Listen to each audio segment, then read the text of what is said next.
Uganda is can be at the same time this country that is brings stability to the region by engaging with neighbors and by hosting refugees from neighbors. And at the same time being horrible to its own opposition to people that engage in civil society.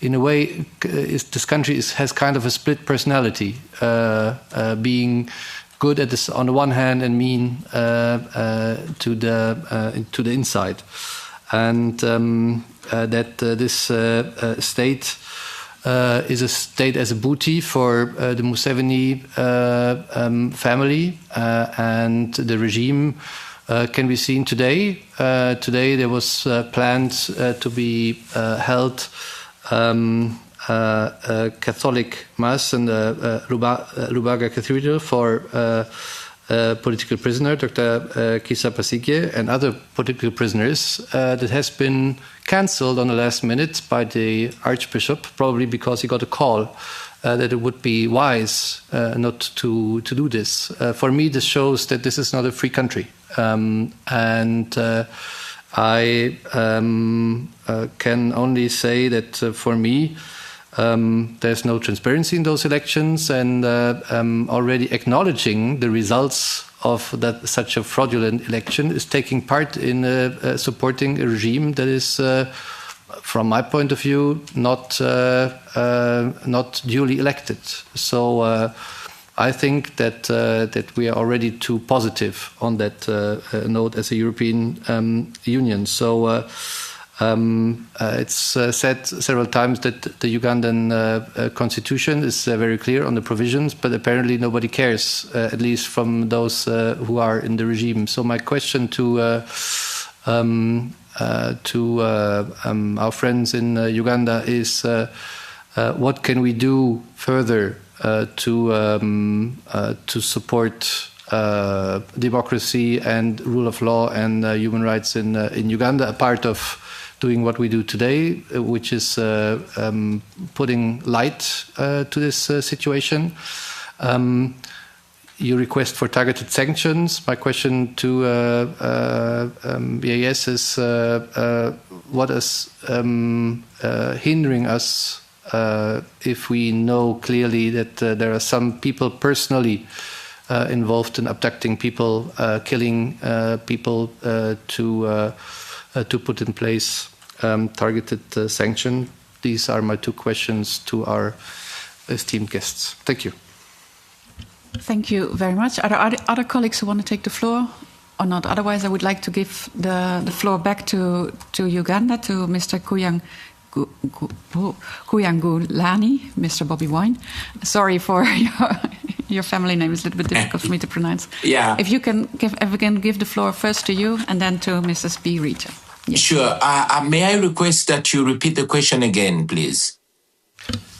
So, Robert, first I said all the best for you personally and for your family. But I wanted to know a part of putting light on the situation and organizing meetings like this and calling for targeted sanctions. What else can we do in order to support you on the ground that are working for democracy in your country?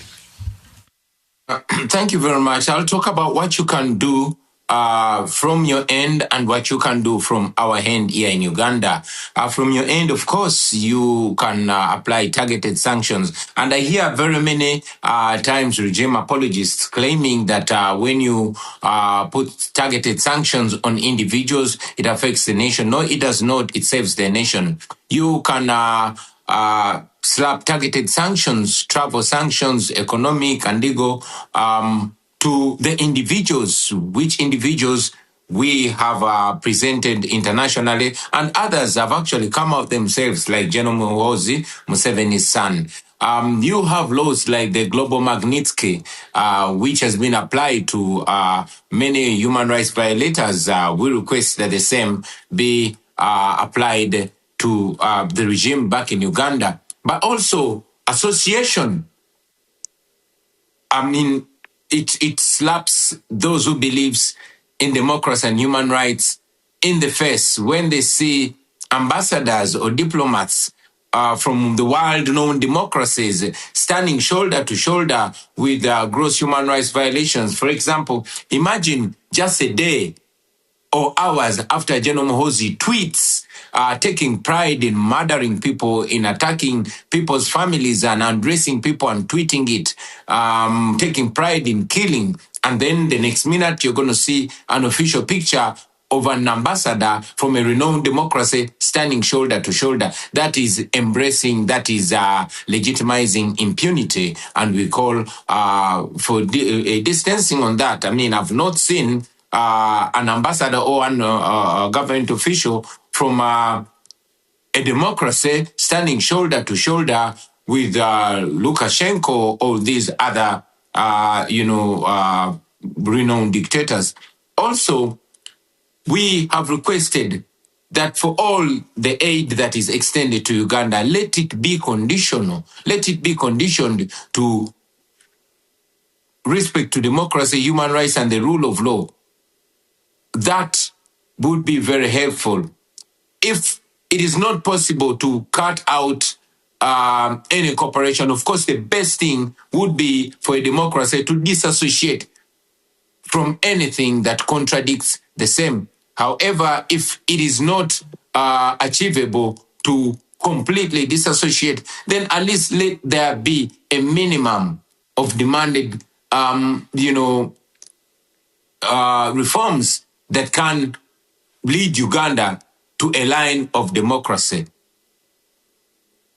Thank you very much, Mr. Bobi Wine. And now I would like to give